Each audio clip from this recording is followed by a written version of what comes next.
Olá, seja bem-vindo a mais um dia do nosso plano de leitura da Bíblia. Hoje nós estamos no dia 56 e faremos a leitura dos capítulos 13, 14 e 15 do livro de Deuteronômio. Então vamos lá, capítulo 13.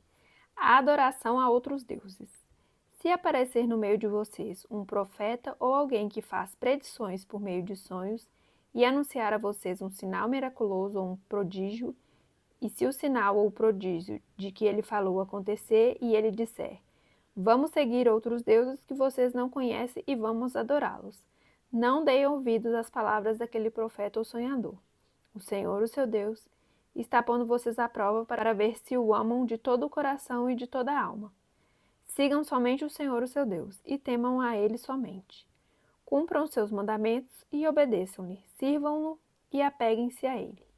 Aquele profeta, um sonhador, terá que ser morto, pois pregou rebelião contra o Senhor, o seu Deus, que os tirou do Egito e os redimiu da terra da escravidão. Ele tentou afastá-los do caminho que o Senhor, o seu Deus, ordenou a vocês que seguissem. Eliminem o mal do meio de vocês.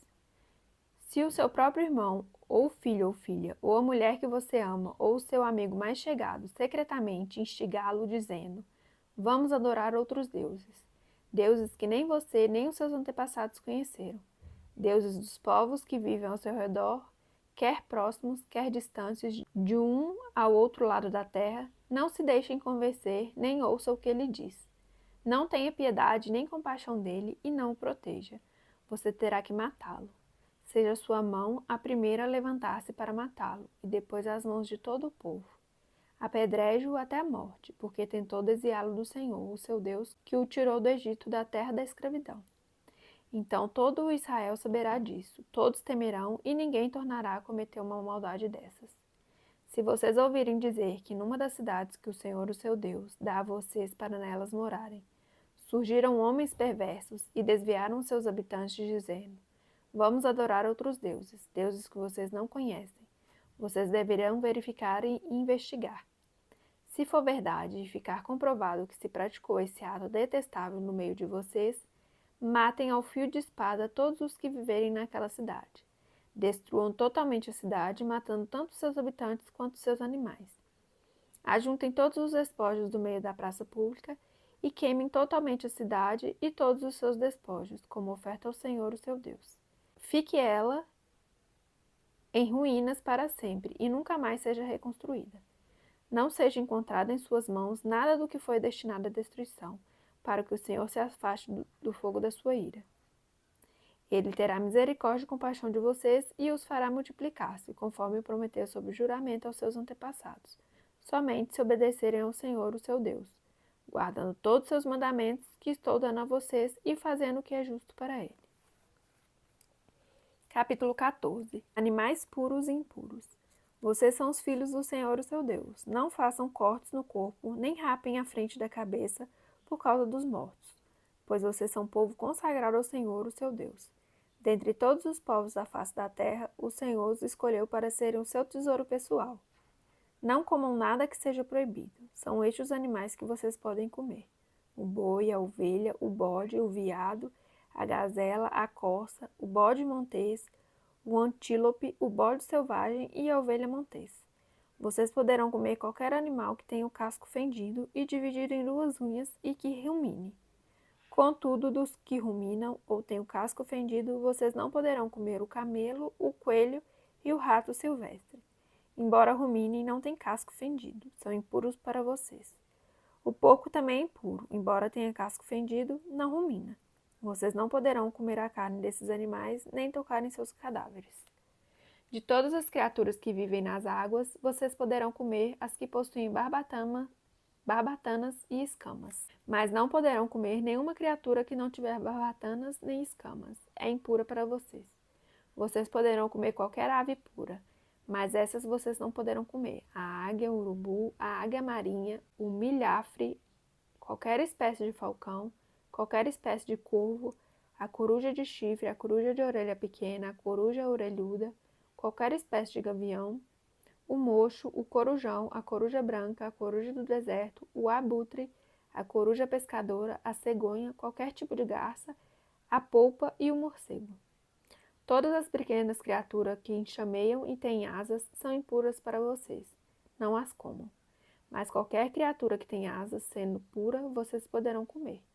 Não comam nada que encontrarem morto. Vocês poderão dá-lo a um estrangeiro residente de qualquer cidade de vocês, e ele poderá comê-lo, ou vocês poderão vendê-lo a outros estrangeiros. Mas vocês são povo consagrado ao Senhor, o seu Deus. Não cozinhem o cabrito no leite da própria mãe. A entrega dos dízimos.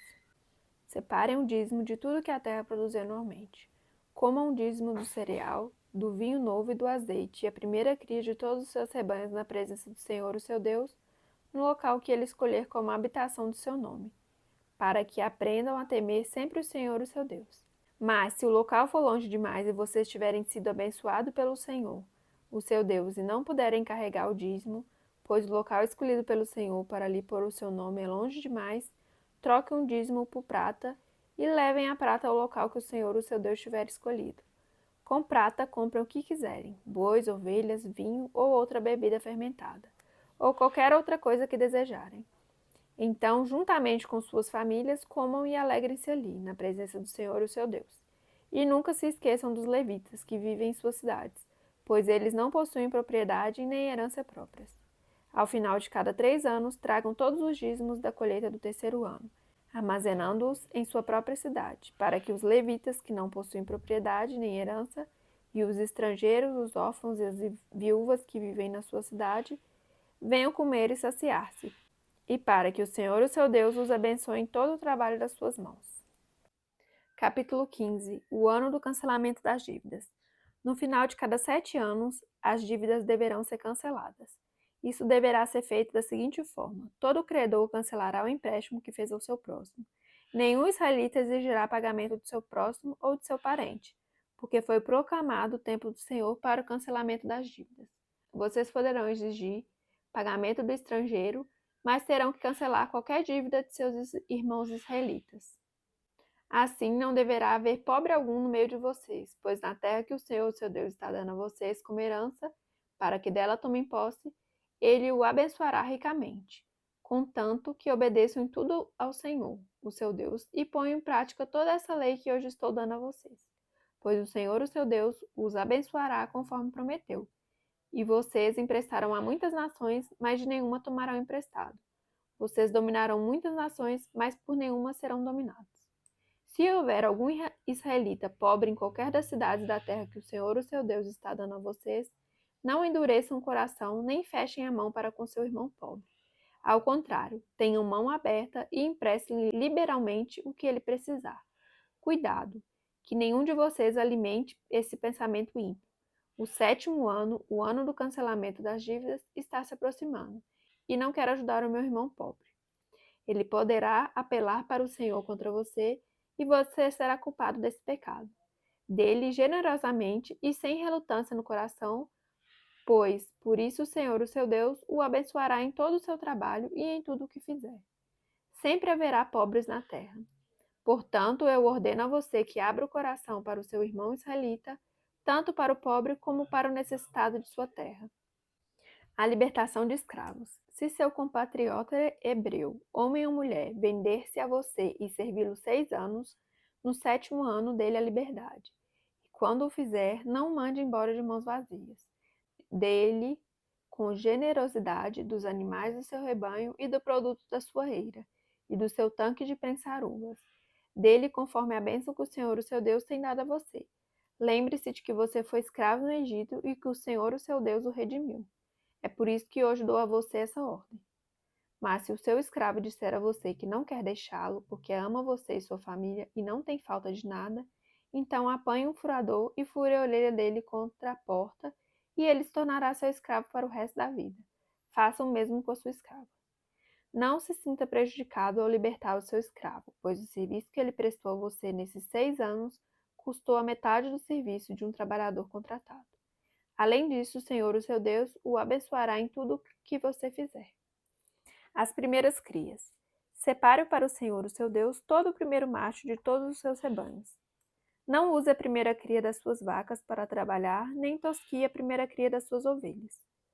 Todo ano, você e sua família as comerão na presença do Senhor, o seu Deus, no local que ele escolher. Se o animal tiver defeito, ou for manco ou cego, ou tiver qualquer outro defeito grave, você não poderá sacrificá-lo ao Senhor, o seu Deus.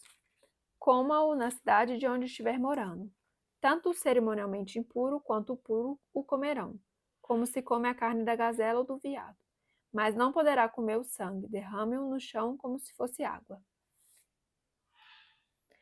Finalizamos então mais um dia do nosso plano de leitura da Bíblia. Hoje foi mais curto, né? Os versículos foram menores. Agradeço pela sua companhia. Fique com Deus e até amanhã. Tchau, tchau.